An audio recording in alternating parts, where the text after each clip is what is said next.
अस्सलाम वालेकुम everyone, this is doctor Isa Kiani from DRK aesthetics. आज मैं क्योंकि विंटर्स का आगाज़ हो चुका है और सर्दियों की वजह से या विंटर्स की वजह से जो स्किन पे क्या इफ़ेक्ट्स आते हैं, उसमें सबसे जो कॉमन है वो स्किन ड्राइनेस का इशू है।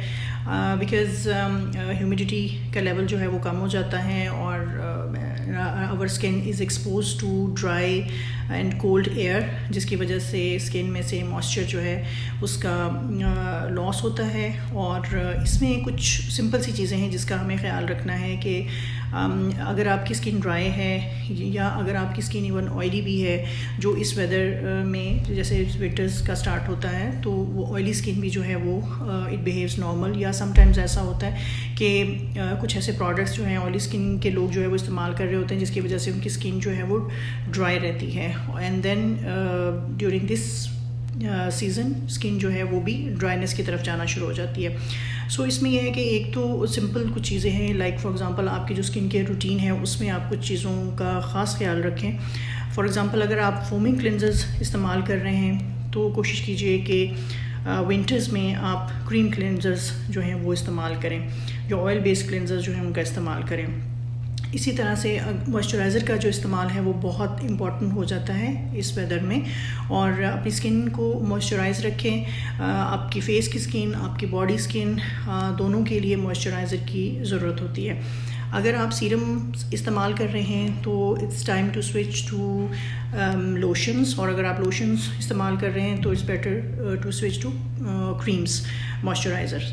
और इसके अलावा आप सन ब्लॉक जो है उसका इस्तेमाल बाकायदगी से करते रहें, जिस तरह से आप समर्स में कर रहे थे, विंटर्स में भी आपने सन ब्लॉक को बिल्कुल बाकायदगी के साथ इस्तेमाल करना है।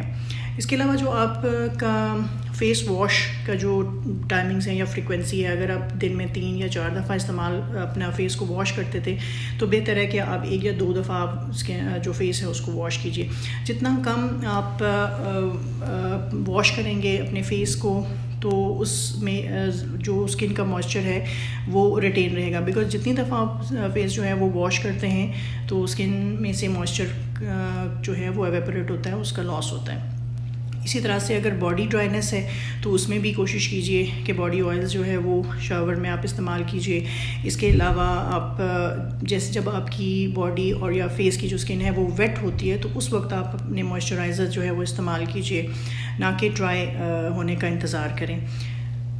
इसके अलावा घरों में भी आप ह्यूमिडिफायर्स जो हैं उनका इस्तेमाल कीजिए, ताकि आपका जो आपके इर्द गिर्द जो इन्वायरमेंट है, जो माहौल है, उसमें भी आप जो ह्यूमिडिटी लेवल है उसको मेंटेन कर सकें। और इसी तरह से आपकी डाइट है उसमें भी लिक्विड्स का इस्तेमाल, जिसमें आप पानी है उसका भी इस्तेमाल बाकायदगी से जितना ज़रूरी है वो ज़रूर कीजिए। इसके अलावा आप सूप हैं या यखनी है या इस किस्म के जो जूसेस हैं फ़्रेश, वो उनका इस्तेमाल जो है वो भी ज़रूर करें।